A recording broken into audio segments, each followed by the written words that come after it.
have the idea that the West is there to conquer, and it's our right to change the land to suit our needs. We've been balancing on this tipping point for quite a while. Once you pass that tipping point, you go to a whole different state of being for that system. And once you're there, you can't recover what it was. It's a different place. And that's what we're trying to avoid.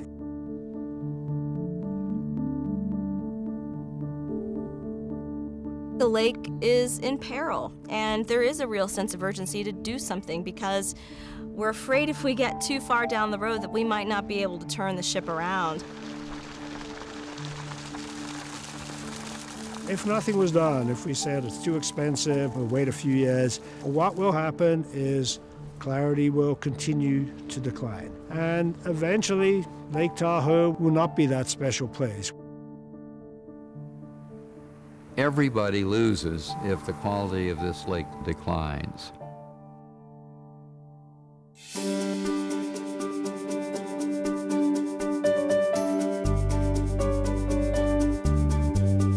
The Tahoe environment still holds what Mark Twain described as the fairest sight the whole earth affords.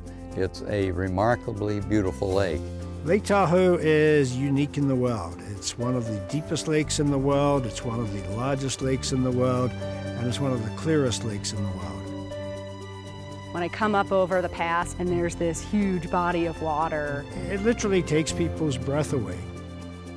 And there's this silvery shimmer on top of this deep aquamarine blue. And to me, that color is different than any other lake I've seen. And the sparkle just seems to bring it to life. Welcome aboard. You are now on the 11th deepest lake in the world, Lake Tahoe. It has a volume of 126 cubic kilometers of water. That alone makes this natural resource incredibly valuable.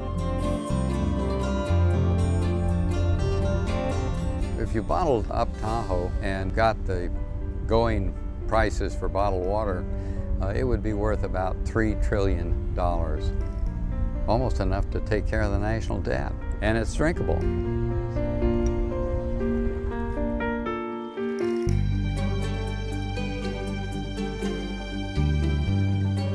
The water in Lake Tahoe is among the purest of lakes in the world.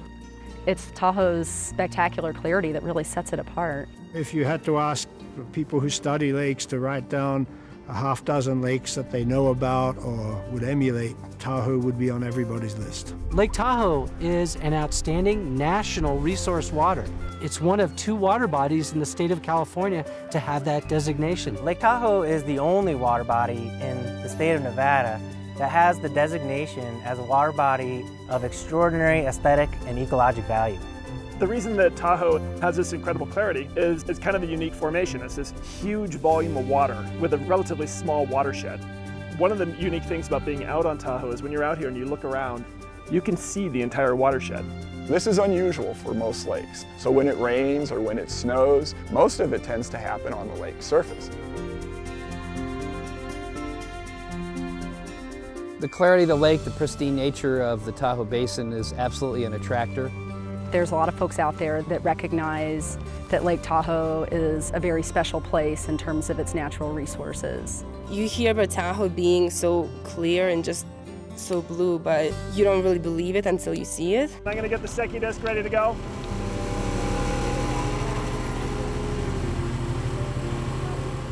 We measure clarity a couple different ways on Lake Tahoe, but the one that really translates to the public is the use of the Secchi disc. We've used that for over 40 years up here to measure how deep we can see into the lake. Back in the 60s, you could see down on average about 100 feet. Tahoe's not there anymore. Tahoe changed dramatically. We've lost about 1/3 of the clarity. Back in '97, we went as low as 64 feet. We were kind of in a nosedive of decline. There's been over a 30-foot loss of clarity in the last 40 years.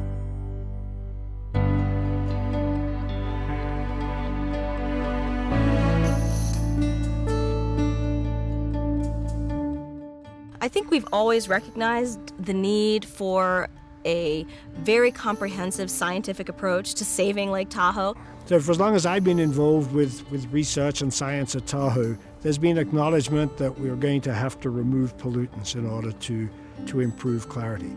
And the notion was always there, but it was never understood just how much and just what sort of projects would achieve these results and where around the lake these pollutants are coming from.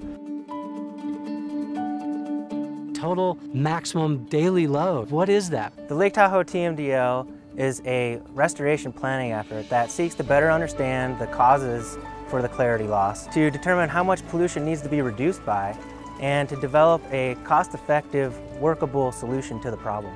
There's a certain load of pollutant that the water body can absorb. The TMDL is a calculation of what that quantity is. The TMDL is a collaboration between the Lahontan Water Board of California and the Nevada Division of Environmental Protection. Well, the TMDL seeks to answer 4 key questions. What are the pollutants that are causing the clarity loss? What are the sources and the quantities of pollutants that are entering the lake? How much does this pollution need to be reduced by? What should be the strategy by which we go about restoring Lake Tahoe's historic clarity? We've invested about $10 million in scientific research that really is the backbone of the TMDL. It's been a monumental effort of research to find out the answer and to find out how to actually fix Lake Tahoe's clarity. It provides a roadmap for what should be done and a roadmap for where we should be monitoring and a roadmap for where we expect to come out at the end of the process.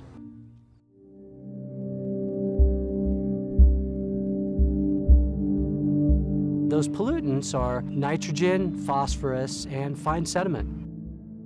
The fine sediment clouds the lake, and the nitrogen and phosphorus makes the algae grow. Algae, phytoplankton, they're a significant contributor to clarity loss. They primarily absorb light. We believe they account for about 30% of the loss. It's the margins of the lake where most of the nutrients are delivered, and so there's a lot of interest now in understanding clarity from the point of view of the algae that are growing in this margin around the lake, which is really the part of the lake that most people see.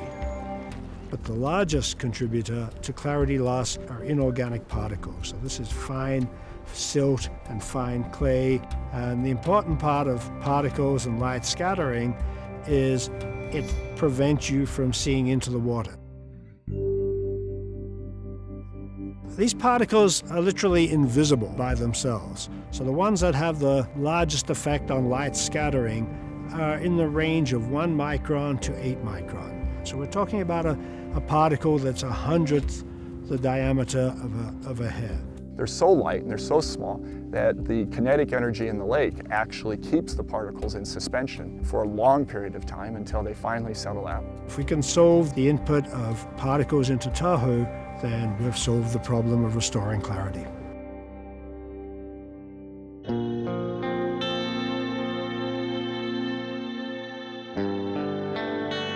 Tahoe has seen a lot of change. Prior to the 1960s, Lake Tahoe was relatively undeveloped. But with the Olympics, with the building of the freeways, people came.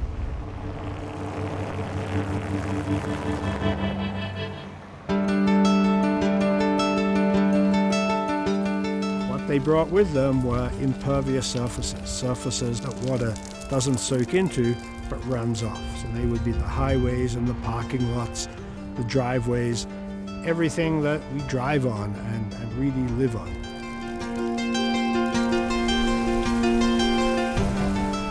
As a result of urbanization, we had particles, we had nutrients being diverted directly or indirectly to the lake.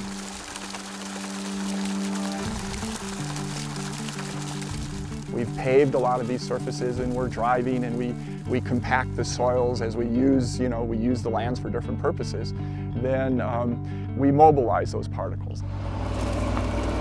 Some of it comes in from the roads, some of it comes in from the streams, some of it comes in just from the air. Now with urbanization, we've introduced disturbance to the soils, to the landscape, and we've increased the production of very fine particles. Roads are considered one of the primary sources in a lot of cases for fine particles.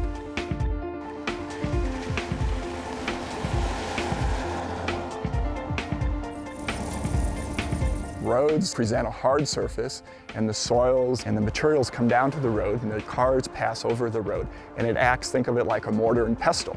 We're constantly grinding these particles up and producing smaller and smaller particles that get washed off with the rain and with the wind, and actually then ultimately get to the lake. In a non-urban environment, you have, certainly in the Tahoe Basin, you have meadows, and as water spreads out over a meadow, particles attach to leaves, and it all percolates into the soil sooner or later. The system itself is self-cleansing. That in large part is what we've lost at Tahoe. A lot of our urban areas are built in flatland. That flatland used to be the floodplains and the wetlands and the meadows of the streams. And so we've removed the part of the system that used to do the cleansing. We don't see it every day, but our everyday actions are really part of the problem. Driving our car, simple things like using a leaf blower, burning a fireplace or a wood stove. We're here in the Tahoe Basin, so we have to find ways to actually deal with the particles that we're producing. We've done some fairly rigorous modeling based on how we think the lake works. And what we find with this model is that if you eliminated all the nutrient and fine sediment input from the lake, the model predicts that within 10 to 15 years, the clarity improves significantly. And so when folks ask, they say, well, can you really restore the lake? You know, God, it's going to take forever. It's going to be 500 years, 1,000 years. This will never happen. Things go too slow. And I always point these things out and say, well, you know, it can happen.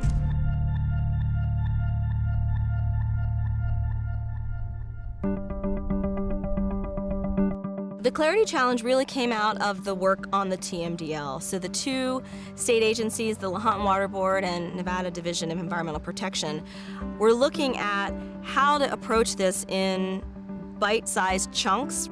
The Clarity Challenge is an interim target to restore the lake's clarity to 80 feet.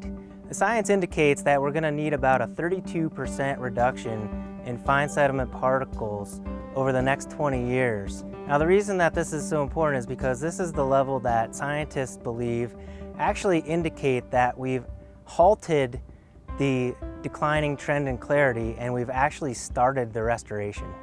Now we have the data to tell us that it is possible to make that very important goal.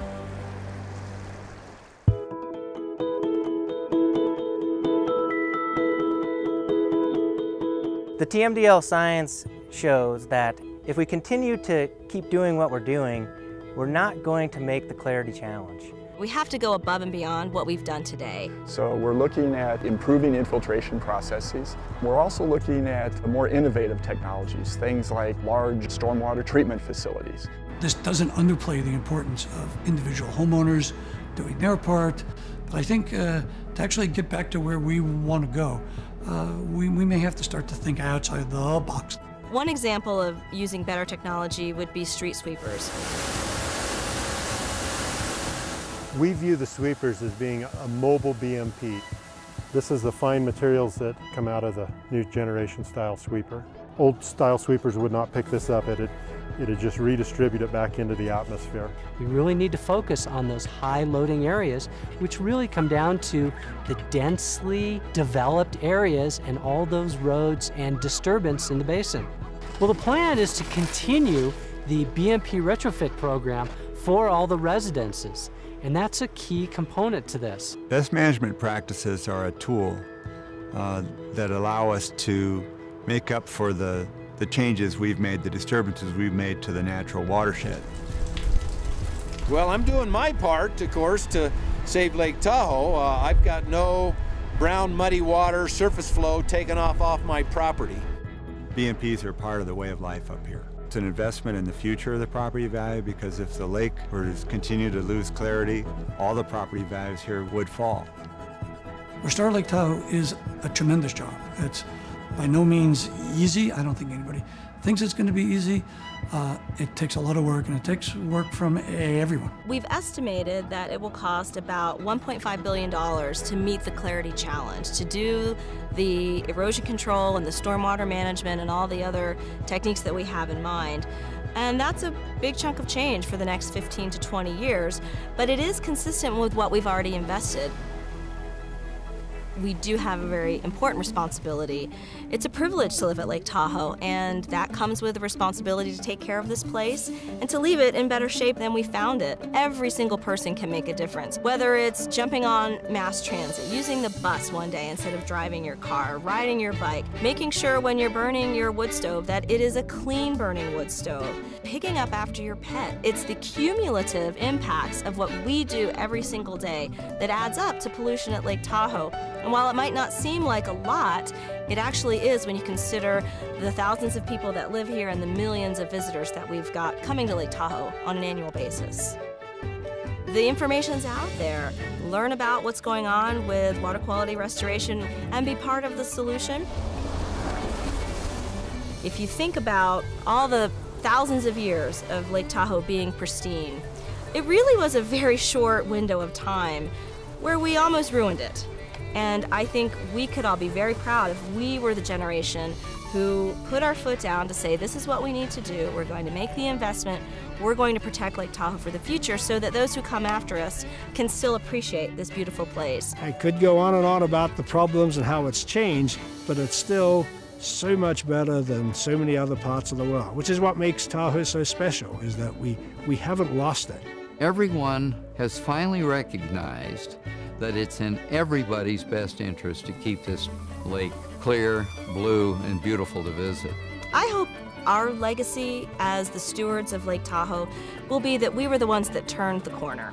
We were the generation that used the science to lead us in the way of restoring Lake Tahoe to 100 feet of clarity. I think we have an opportunity as the current generation of stewards here to make a difference that really lasts.